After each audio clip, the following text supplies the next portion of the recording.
Hi எல்லாருக்கும். இந்த video 3ஆம் தேதி எடுத்தது. அன்னைக்கு வீட்டுக்குள்ளே பால் காய வைக்க வச்சுருந்த அடுப்போட சிலிண்டர் காலி. அதனால் இண்டக்ஷன் ஸ்டவ் யூஸ் பண்ணிகிட்ருந்தோம். டைம் வந்து ஒரு 6 மணி இருக்கும். நான் லேட்டாக தான் கடைக்கு வந்திருந்தேன். அதுக்குள்ளே அப்பம் எல்லாம் கொஞ்சம் ஈடு போட்டுட்டு வடைக்கு மாவு பெனஞ்சிட்டு இருந்தாங்க எங்கள் அம்மா. 4 மணிக்கு கொஞ்சம் கூட்டம் இருக்கும். அப்புறம் கொஞ்சம் ஃப்ரீ ஆகிடும். திரும்ப 5:30 to 8 மணி வரைக்கும் கூட்டம் இருக்கும். அதுக்கப்புறம் அவ்வளோவா கூட்டம் இருக்காது. அப்புறம் ஈவினிங் தான் வியாபாரம்லாம். எங்கள் கடையில் எப்போவுமே அப்பம் போட்ட உடனே ஃபஸ்ட்டு அப்பத்தை எடுத்து தனியாக வச்சுருவாங்க. அது காக்காக்கு போடுறதுக்காக. அப்புறம் நியூஸ் பேப்பரை வாங்கினதுமே ஃபஸ்ட்டு பேஜ்லேயே இந்த நியூஸ் தான். அது என்னன்னா, கடந்த ஒரு வாரமாகவே எஃபி, இன்ஸ்டா, யூடியூப்னு எதை ஓப்பன் பண்ணாலும் திருப்புவனம் அஜித் குமாரோட நியூஸ் தான் வருது. நியூஸ் பேப்பர்லேயும் பக்கத்துக்கு பக்கம் அதே நியூஸ் தான்.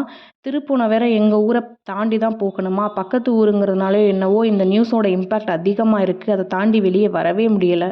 எத்தனையோ தடவை திருப்புவனம் பஸ்ஸில் ட்ராவல் பண்ணியிருக்கேன். அந்த ஊரை சேர்ந்த ஒருத்தருக்கு இப்படி ஒரு கொடுமை. எனிவேஸ் அவருக்கு நீதி கிடைச்சா ரொம்ப சந்தோஷம். என்னுடைய சேனலை சப்ஸ்கிரைப் பண்ணிடுங்க.